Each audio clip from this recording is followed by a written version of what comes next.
চাইলে আলু বাইরেও বিক্রি করতে পারেন। চন্দ্রকোনায় চাষিদের পাশে দাঁড়িয়ে আশ্বাস মুখ্যমন্ত্রীর। বাংলায় কমপক্ষে ৮ লক্ষ পরিবার আলু চাষের সঙ্গে যুক্ত।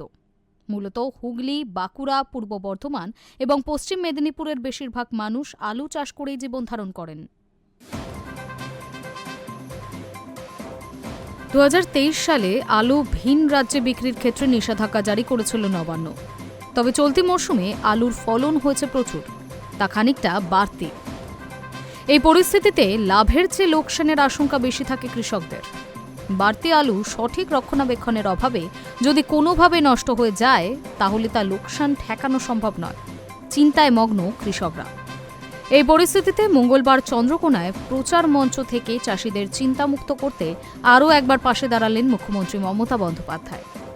কোনো চাষি চাইলে আলু বাইরেও বিক্রি করতে পারেন, জানিয়ে দিলেন মুখ্যমন্ত্রী।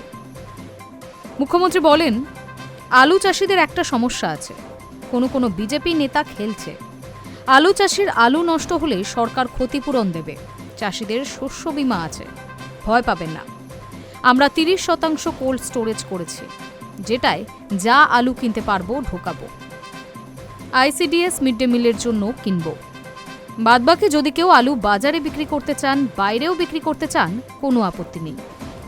বেশ কয়েকজন বিজেপি নেতার বিরুদ্ধে ষড়যন্ত্রের অভিযোগ তুলে মুখ্যমন্ত্রীর হুঁশিয়ারি। কয়েকটা বিজেপি নেতা এখানে চক্রান্ত করছে, আমি নাম জানি।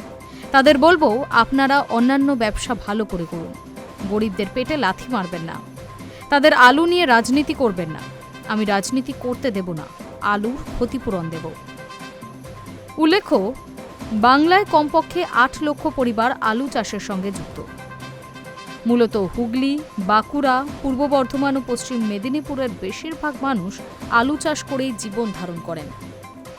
বাংলায় সাধারণত ৫,০০০ হেক্টর জমিতে ১.২ কোটি টন আলু চাষ হয়। চলতি বছর আলু চাষের পরিমাণ বেড়ে ১.৭ কোটি থেকে ১.৯ কোটি টন হওয়ার সম্ভাবনা রয়েছে। ফেব্রুয়ারির তৃতীয় সপ্তাহ থেকে আলু চাষ শুরু হয়।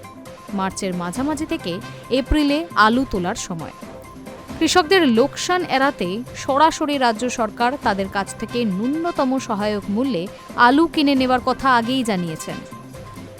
মোট ১২ লক্ষ মেট্রিক টন আলু কেনা হবে।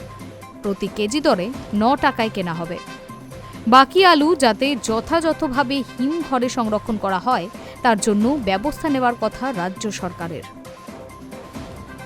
High news network.